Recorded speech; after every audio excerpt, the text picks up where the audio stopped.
principalement architecte et anthropologue et fondateur de Wellab, qui est un réseau d'incubateurs sur Lomé au Togo. Alors moi j'intervenais dans un panel sur l'importance de l'éducation, la crise de l'éducation et le rôle que l'éducation peut jouer dans le développement. On a commencé par faire un bilan qui est un peu que l'éducation, l'approche africaine est un peu de la sacraliser,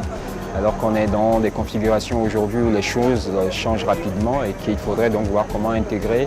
de nouvelles approches de l'éducation qui autorisent qu'on amende régulièrement tout cela. Et là-dedans, ce qu'on appelle l'EdTech, c'est-à-dire toutes ces startups qui veulent disrupter les process anciens, peuvent avoir un rôle à jouer. Disons que justement, il n'y a pas d'éducation au digital à proprement parler, il y a des formations au digital, mais ce que font les formations devrait être ce qui est de l'évangélisation classique, c'est-à-dire qu'il y a beaucoup de choses que les gens peuvent apprendre eux-mêmes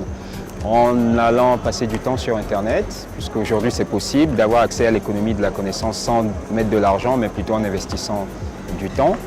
Et bien ce travail-là, qui est un peu de la sensibilisation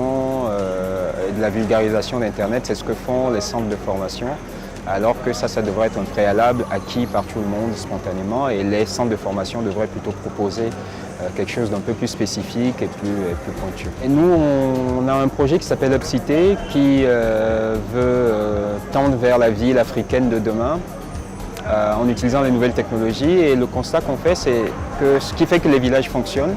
et que tout le monde arrive plus ou moins à contribuer à la production du village, c'est que le village a des lieux où on oblige les gens à partager, où on transmet la connaissance, etc. etc. Le problème aujourd'hui, c'est que nos écoles ne sont pas pensées sur le modèle de ces lieux-là, qui peuvent être des enclos d'initiation, etc. Et donc nous, on développe un réseau de lieux qui empruntent beaucoup à ces lieux de rituels dans le système villageois, et qui donc oblige les jeunes à passer beaucoup de temps ensemble, à échanger, à faire des projets ensemble, avec la médiation des nouvelles technologies. Donc on forme sans être dans la configuration de l'école,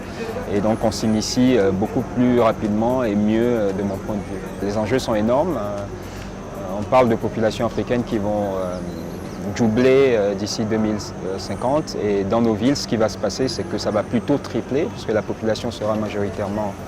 urbaine, et j'ai l'impression que ces jeunes-là ne sont pas vraiment au fait encore de tous les enjeux, de tout le potentiel du digital. Donc il faut multiplier au maximum des lieux sur le modèle des labs, des coworking spaces, ces lieux ouverts, les mettre dans des quartiers pour que vraiment le tout venant en profite. Et ça peut être un pari d'avoir de vastes programmes de vulgarisation de la technologie grâce à l'ouverture